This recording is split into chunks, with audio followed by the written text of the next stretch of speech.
안녕하십니까 시청자 여러분. 오늘 전해드릴 뉴스는 겉으로는 조용하지만 실상은 치열한 전쟁터, 바로 글로벌 반도체 전쟁입니다. 이제 반도체는 단순한 산업을 넘어 한 나라의 경제력과 기술력을 상징하는 전략 무기가 되었습니다. 그리고 그 중심에서 한국이 흔들리고 있습니다. 일본의 미쓰이 글로벌 전략연구소가 발표한 최신 보고서에 따르면 세계 첨단 반도체 생산 시장에서 대만은 약 60% 이상을 점유하며 독보적인 1위를 차지하고 있습니다. 그 뒤를 한국과 미국이 나란히 12%로 공동 2위에 올라 있지만 문제는 앞으로 2년 뒤 2027년입니다. 그때가 되면 미국이 점유율을 17%까지 끌어올리며 한국을 제치고 2위로 올라설 것이라는 전망이 나왔습니다. 한국은 13%에 그치며 3위로 밀릴 수 있다는 분석입니다. 이 변화의 핵심에는 바로 국가의 투자와 정책이 있습니다. 대만, 미국, 일본, 중국 이 네 나라는 단순히 반도체 기업을 지원하는 것을 넘어 국가 차원에서 전방위적인 전략을 세우고 실행에 옮기고 있습니다. 먼저 미국은 칩스법을 통해 약 77조 원 규모의 자금을 확보하고 자국 내 반도체 공장 유치를 독려하고 있습니다. 그 결과 세계 3위의 메모리 반도체 기업인 마이크론은 미국 뉴욕주에 1,000억 달러, 우리 돈 약 147조 원을 투자해 메가팹 사기를 짓고 있습니다.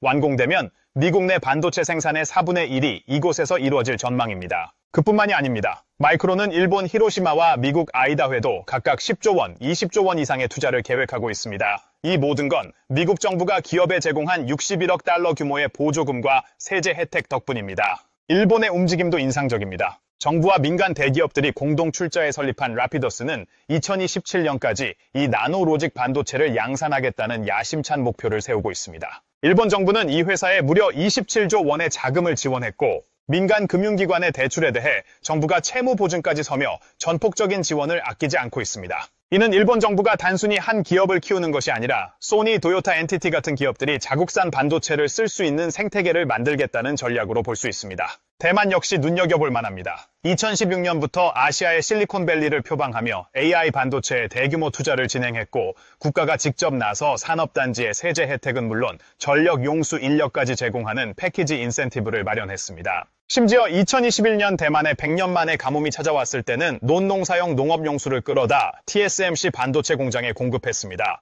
그만큼 반도체를 국가 생존 전략으로 인식하고 있다는 방증입니다.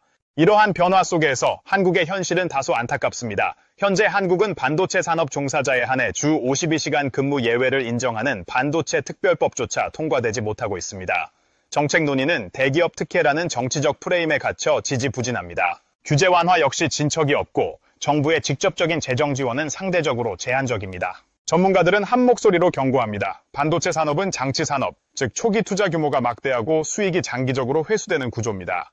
기업이 아무리 기술력이 뛰어나도 정부의 제도적, 재정적 뒷받침 없이는 글로벌 경쟁에서 살아남기 어렵다는 겁니다.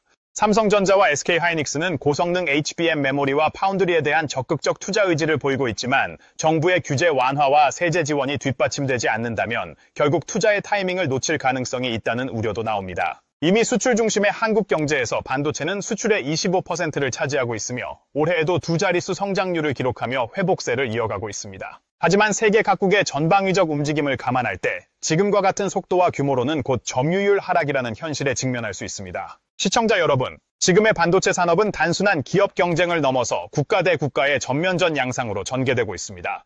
기술력만으로는 부족합니다. 정책, 투자, 인프라, 인력 양성, 사회적 합의, 모든 퍼즐이 맞아떨어질 때만이 반도체 패권을 이어갈 수 있습니다. 지금 이 순간에도 다른 나라들은 수십조 원의 투자와 규제 완화를 동시에 추진하고 있습니다. 한국은 과연 어디까지 준비되어 있을까요? 오늘 뉴스 마지막으로 정리하겠습니다. 2027년 미국이 한국을 제치고 반도체 점유율 2위로 올라설 전망입니다. 이 변화의 배경엔 대규모 정부 지원과 파격적인 규제 완화가 있습니다. 반면 한국은 정치적 논쟁 속에서 필요한 법안과 정책이 제자리 걸음을 하고 있습니다. 반도체는 이제 국가 경쟁력 그 자체이며 한국은 지금 중대한 기로에 서 있습니다.